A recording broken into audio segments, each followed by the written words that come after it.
brosse, un plaisir. Pour le faire venir, c'est pas de la nourriture, c'est la brosse. D'accord. Tu veux du pain aussi?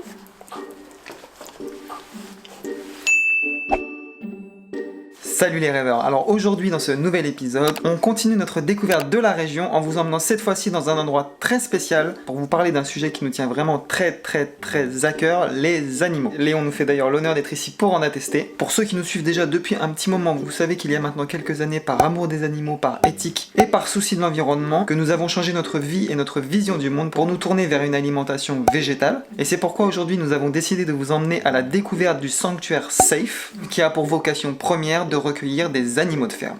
Engagés dans la protection de l'environnement et des animaux, nous avons à de nombreuses reprises donné de notre temps et de notre argent à des causes et des associations. J'ai d'ailleurs moi-même, le temps que nous sommes restés à Montréal, été marcheur bénévole pour la SPCA de Montréal. Et aujourd'hui, dans le cadre de notre nouveau métier, on a alors décidé de leur offrir cette vidéo et de leur donner la parole pour pouvoir parler du sanctuaire et diffuser leur message. Avant de vous emmener avec nous sur les traces de ces animaux attachants, nous tenions à préciser en préambule que le sanctuaire est toujours en recherche active de bénévoles réguliers, c'est-à-dire qui pourraient venir au moins une fois par semaine ou une fois par mois, mais aussi est toujours à la recherche de dons de particuliers, d'entreprises et de partenariats pour pouvoir faire vivre le refuge et donner aux animaux tout ce dont ils ont besoin. Alors c'est parti les amis pour la découverte du sanctuaire Safe.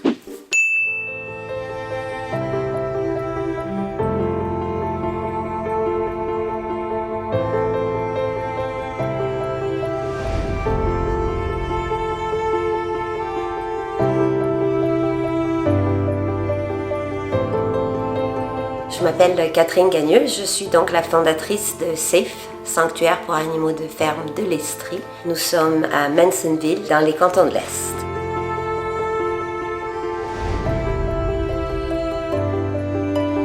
Nous avons un petit nombre d'animaux de ferme pour l'instant. Il y a 4 poneys, 5 cochons, 2 bœufs et une vache.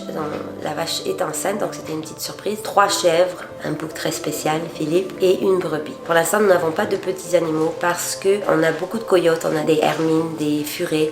Et donc, c'est pour leur offrir un endroit sécuritaire. Ça demande un peu plus de vision, un peu plus de préparation. Mais éventuellement, on aimerait le faire. Je dois dire que j'ai toujours aimé les animaux, j'ai toujours la passion des animaux, je pense que je l'ai eu de mon grand-père, on ramassait les petits oiseaux qui tombaient des arbres et puis on leur donnait à manger. Alors mon rêve c'était d'aller en Afrique, de sauver les lions, c'était ma vision. Bon, c'est pas passé comme ça, je suis au Canada donc il n'y a pas vraiment de grands chats. J'ai des fois de la difficulté à savoir quand l'idée est née vraiment. Je pense que ça a été une série d'événements, des événements très personnels, un éveil à tout ce qui se passait avec les animaux de ferme. J'ai eu la chance d'être acceptée pour une conférence sur les sanctuaires par le Farm Sanctuary à New York, qui est un des premiers sanctuaires aux États-Unis.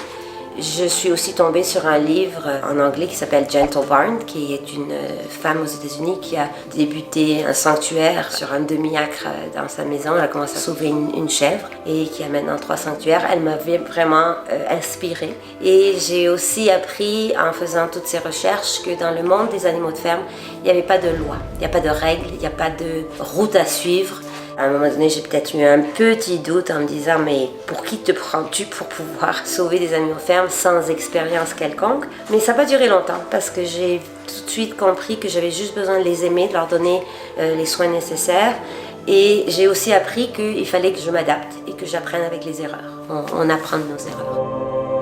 Je dois souligner que cette non-expérience d'animaux de ferme, c'est ce qui fait que je n'ai pas traité ces animaux comme des animaux de ferme. Et ce que j'ai appris le plus, ce sont les animaux qui me l'apprennent, c'est qu'ils ont les mêmes besoins, ils ont les mêmes sentiments, évidemment, que nos animaux domestiques. Ils ont besoin de présence.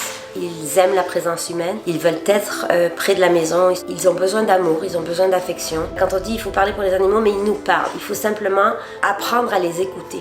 Moi, les vaches m'ont appris qu'ils n'aimaient pas le froid. Ils ouvraient la porte au froid, au vent ou à la neige.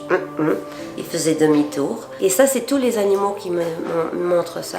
Et il y a beaucoup d'idées préconçues qu'on a sur ces animaux qui sont détruites en vivant avec eux, en voyant vraiment qui ils sont, ce qu'ils ont besoin. Par exemple, il m'est arrivé d'oublier de regarder un petit peu, parce que d'habitude, je regarde la température, je regarde le temps.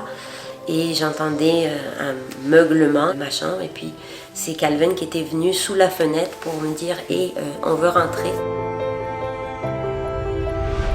La mission de SAFE, c'est évidemment de sauver des animaux qui ont été négligés, maltraités, abandonnés ou en chemin vers l'abattoir. Mais c'est aussi, à travers ces ambassadeurs, de raconter leur histoire et d'essayer de sensibiliser la population à leurs conditions de vie, leurs conditions de mort et aux alternatives qui existent pour ne pas faire partie de toute cette horreur finalement. On est à un âge où on peut commencer à poser des questions, à soulever des doutes et dire est-ce que c'est vraiment la vérité? Et puis tout d'un coup, on se rend compte, mais qui c'est qui nous a mis ces idées dans la tête et d'où ça sort? Je dis souvent dans mes visites guidées, ne croyez pas que ce sont les fermiers les coupables ou ceux qui travaillent dans les abattoirs. À chaque fois qu'on ouvre le porte-monnaie et qu'on achète des produits animaliers, que ce soit de la viande ou du lait, on est directement responsable de tout ce qui se passe dans les abattoirs, de tout ce qui se passe dans les encans, où on traite ces animaux comme absolument des objets qui sont mis sur terre pour nous servir. C'est une idée qui est dépassée, c'est une idée qu'il faut mettre de côté, puis repenser, puis revoir.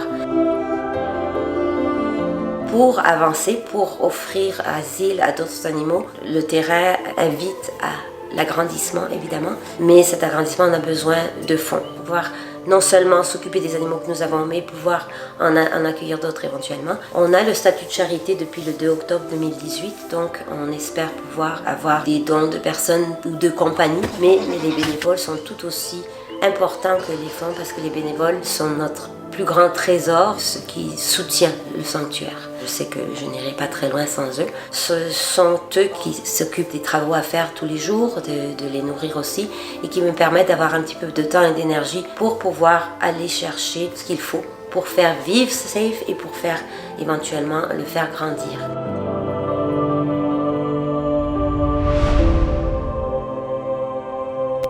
Parmi nos vaches, donc on a Bailey. Quand elle est arrivée, elle avait 2 ans, vivait sur une ferme laitière à l'intérieur et ne sortait pas. Donc quand elle est arrivée, elle est sortie dans son petit enclos. Il y a un arbre, il y a un sapin au milieu de l'enclos. Elle est allée jusqu'à l'arbre, puis elle a regardé le tronc.